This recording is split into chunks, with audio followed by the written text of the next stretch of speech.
The Trump administration's decision in February 2025 to impose a 20% tariff on Chinese goods significantly escalated tensions in the ongoing trade war between the United States and China. In swift retaliation, China drastically cut U.S. imports while strengthening its economic ties with Canada and the European Union. As a result, American farmers and businesses lost billions in market opportunities while Canada and Europe reaped the benefits of the shifting trade dynamics. Many observers began to question whether Washington's actions were a strategic miscalculation or part of a broader geopolitical plan. For decades, the U.S. had been China's primary supplier of crude oil and natural gas, but by March 2025, that relationship shifted dramatically. After Washington imposed a 10% tariff on Canadian oil, Canada turned to new buyers, most notably China.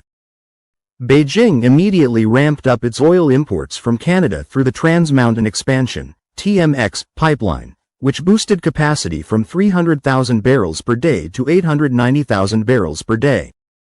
Consequently, 50% of Canada's crude oil exports began flowing to China, diminishing U.S. influence and shifting Beijing's long-term energy reliance northward. In parallel, Canada filled another crucial energy gap for China: liquefied natural gas, LNG. The LNG Canada project, one of North America's largest LNG export facilities, began operations in 2025 with a capacity of 14 to 26 million tons per year. Previously, the U.S. had been one of China's largest LNG suppliers, but after Washington imposed trade restrictions, China shifted to Canada, Qatar, and Australia to diversify its energy sources. This move further solidified Canada's emerging role as China's strategic energy partner, gradually replacing the U.S. in this vital sector. Meanwhile, China also slashed its agricultural imports from the U.S., a move that reverberated across American farmlands. Once a dominant force in China's soybean market, U.S. exports fell from supplying 40% of China's soybeans in 2016 to just 18% by 2024. In contrast, countries like Brazil and Argentina filled the gap, accounting for 74% of China's soybean imports. Other key American agricultural exports, such as wheat, corn, and cotton, also saw steep declines, as South American and European nations like Spain and the Netherlands seized the opportunity to expand their market shares. Even pork, once a cornerstone of U.S. agricultural exports to China, saw a dramatic shift. EU pork exports surged by 35% in 2023 while U.S. exports plummeted due to tariffs and stricter Chinese inspection policies.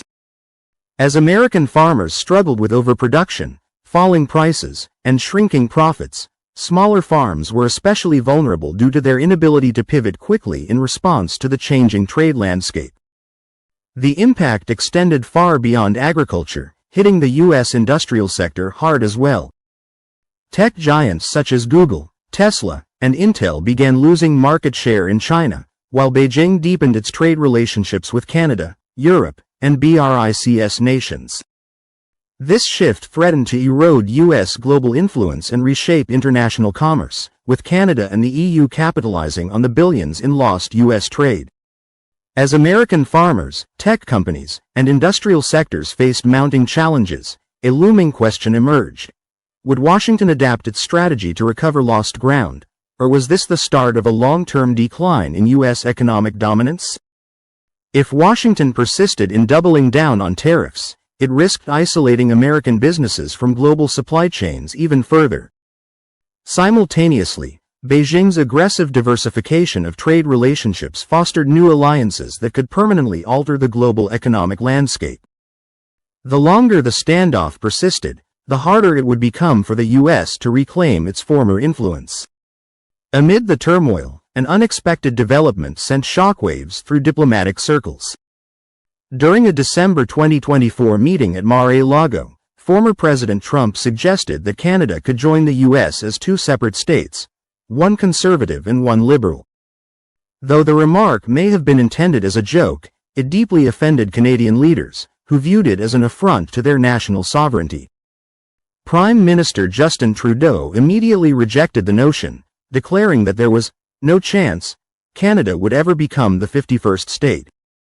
In response, a wave of nationalist sentiment surged across Canada, sparking boycotts of U.S. goods and tourism. Provinces like Quebec and Nova Scotia led the charge, removing American-made alcohol from store shelves as a form of protest. The backlash underscored Canada's firm stance on defending its independence, and the economic consequences quickly became apparent. The escalating rhetoric between Washington and Ottawa strained economic relations between the two nations. Tourism, a crucial pillar of the U.S. economy, took a hit as the number of Canadian visitors to the U.S. sharply declined. Considering that over 20 million Canadians travel to the U.S. annually, the loss of Canadian tourists had a significant financial impact, especially on tourism-heavy states like Florida, California, and Texas. The alcohol industry also suffered. Canadian provinces' calls to boycott U.S. alcohol led to a major drop in exports, with Kentucky's bourbon industry bearing the brunt of the losses. As trade tensions mounted, Canada began exploring alternative markets, forming an energy alliance with China that further sidelined the U.S. In early 2025. Washington imposed a shocking 25% tariff on Canadian goods, citing concerns over border security and illegal immigration. Canada responded with fierce opposition, with Prime Minister Trudeau and provincial leaders vowing not to remain silent in the face of U.S. pressure. One proposed retaliatory measure was cutting energy exports to the U.S., a move that could significantly disrupt American refineries in the Midwest and Rocky Mountain regions. Reduced Canadian oil supplies would likely cause prices to soar, creating economic turmoil for American consumers. Meanwhile, China stood ready to absorb the redirected Canadian oil, further shifting the global energy balance. China, for its part, continued diversifying its oil imports, forging new alliances with sanctioned countries such as Russia, Iran, and Venezuela. By securing discounted oil from these nations, Beijing reduced its dependence on Western markets while simultaneously undermining U.S. influence in the global energy sector. As Canada deepened its economic ties with both China and Europe, Washington found itself increasingly isolated. The geopolitical ramifications of Canada's newfound assertiveness extended beyond energy. At a pivotal NATO and EU summit, Trudeau announced Canada's ambition to compete directly with the US and Europe, highlighting the country's modern manufacturing industry, stable energy resources, and growing aerospace sector. Through the Comprehensive Economic and Trade Agreement, CETA, Canada sought to deepen its trade relations with Europe, potentially diverting billions in trade away from the US as economic tensions intensified. Canada even considered imposing a 100% tariff on Tesla vehicles, a direct response to US protectionist policies. Such a move would not only hinder Tesla's sales in Canada but could also disrupt the broader North American automotive industry, threatening thousands of jobs and billions in trade. The escalating trade war painted a clear picture.